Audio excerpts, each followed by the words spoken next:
This week's Torah portion of Parshat Toldot not only teaches us a very important lesson with regards to education of our children, but it also teaches an amazing lesson with regards to mental health. And they go hand in hand, and I'll explain to you.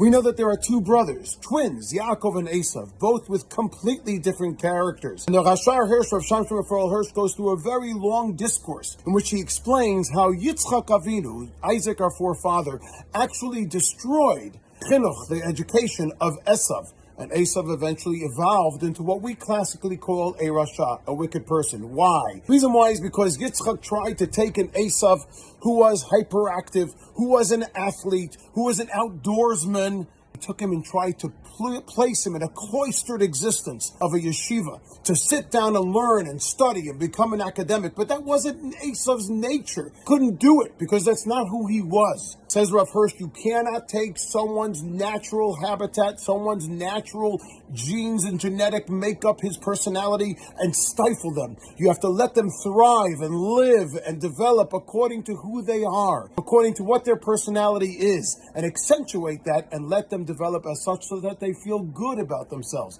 so that they feel accomplished, so that they feel positive and develop self-security.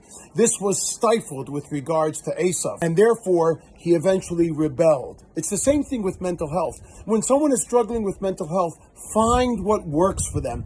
Find the positives, accentuate that. Find their hobbies, find things that they love, and build their self-confidence at that. Let them work and do and explore in areas that interest them, not that interest us. And as such, they will build their self-security and become a more confident person, feel good about themselves and life in general, and develop as a result. This is a lesson that all of us need to embrace. I used to have a rabbi who used to say to us, every single student deserves his own yeshiva. Every person has his own characteristics, his own genes and genetic makeup and personality that can be accentuated.